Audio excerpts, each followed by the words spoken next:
Abraham, que la paix et la bénédiction de Dieu soient sur vous et protection contre le diable le lapidé. De toutes les guerres de par le monde, jamais bataille n'a duré aussi longtemps, 09 mois. Tous les moyens humains et matériels ont été mis par la quatrième puissance militaire. Il fallait en finir avec la guérilla urbaine. Nos valeureux combattants pour notre souveraineté nationale étaient redoutés pour leur courage et leur témérité. C'étaient des volontaires de la mort. Ils en ont payé le prix fort, celui du sang. Notre serment est qu'il ne sera pas vain. Dans un combat inégal, de véritables moudjahidines périront les armes à la main.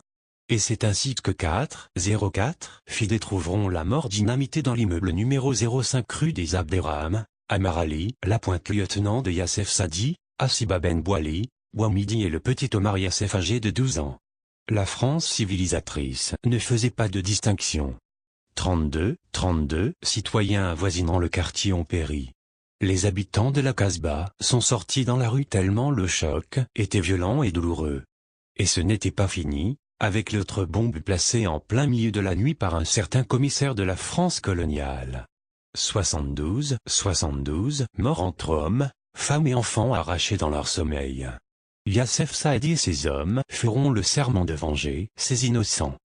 Peut-on oublier encore cette attaque audacieuse du lieutenant Harry Kilouni à la caserne du 10e régiment militaire face au Milk Bar, en plein rue d'Illy, le centre de la capitale.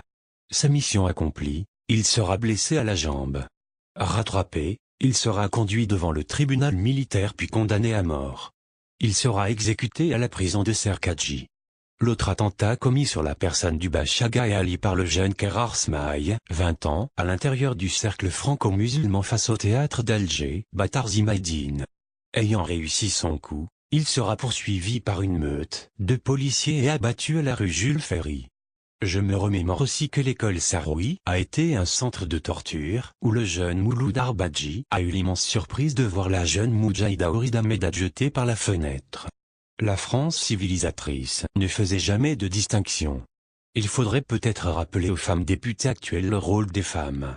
Les vraies qui ont tout sacrifié avec un courage et honneur, pour que l'Algérie soit libre et indépendante. Le mois de février 1957 verra la fin du parcours des lieutenants Yassef Saadi.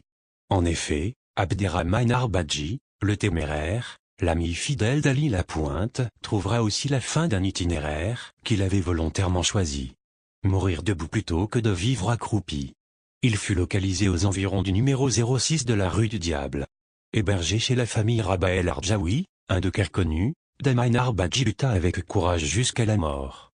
Et ce n'était pas fini, encore et toujours avec acharnement, investi de tous les pouvoirs, les parachutistes de Bijar, du colonel Jean-Pierre, et même ceux du général Massu, découvriront la cache des 404 valeureux combattants de la liberté au 26 rue Saint-Vincent-de-Paul, Basse-Casbah.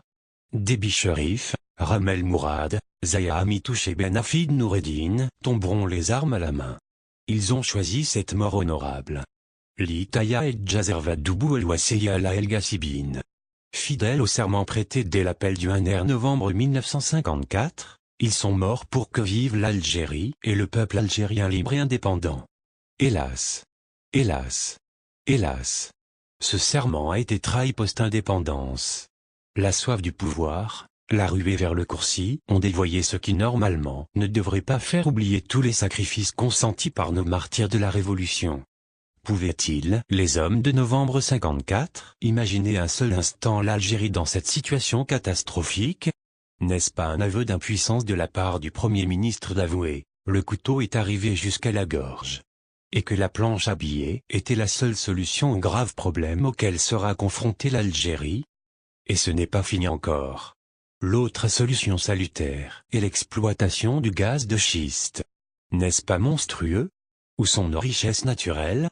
Où sont les 1000 milliards de dollars US? Où est enfoui le gisement d'or? Que deviennent nos terres fertiles?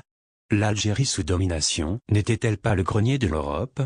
C'est aussi l'occasion de rappeler à la nouvelle génération que la confection des bombes a été l'œuvre du chimiste Abderrahman Taleb.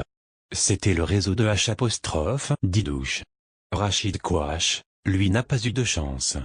Marsali et Bazi ont eu beaucoup de chance, eux. Le laboratoire du boulevard Verdun avait été découvert. Nous ne pouvons pas omettre de rappeler aussi les 202 bombes déposées par les Fidayat Jamil Abouired à la rue Michelet, et Zoradrif au Milk Bar à la rue Dili en pleine capitale. Un acte de bravoure inégalé. La peur avait changé de camp. Œil pour œil et dent pour dent. Nous n'étions plus ces dominés face aux dominants. Notre liberté et notre indépendance, nous les avons arrachées au prix de lourds sacrifices. Tout cela, pour appeler à notre jeunesse d'aujourd'hui et leur dire que la révolution du 1er novembre 54 a enchanté de génie. Mais, qu'en aucun cas Ahmed Yahya ne pouvait faire partie de cette catégorie, qui avait le patriotisme dans les gènes, car ce qu'il fait aujourd'hui est tout à fait le contraire du rêve de tous ces hommes et de toutes ces femmes qui ont sacrifié jeunesse, famille et intérêts sordides et mesquins. Rien que pour ça, Yahya, le faisant fonction de vizir, de la mafiocratie régentant le pays actuellement, doit aller sur les tombes des martyrs et leur demander pardon, mais, il n'aurait même pas ce courage. Je voudrais enfin m'incliner en cette occasion de la commémoration du 63e anniversaire du déclenchement de la révolution du 1er novembre 1954, devant la mémoire de tous les acteurs de la révolution. Ma pensée va vers les oubliés, Amari Larbi, surnommé pétariste, l'homme à la mitrailleuse, et Kabeli fauché par une rafale de mitraillettes lors d'un attentat à El Biar, ainsi que Saïd Bakel et Mustapha Bouired, anciens joueurs du MKFID abattus en 1957. Alors, relisons une énième fois, tous ensemble l'appel du 1er novembre. Gloire à nos martyrs et vive l'Algérie. Merci, et à bientôt pour d'autres informations si Dieu le veut avec Abed.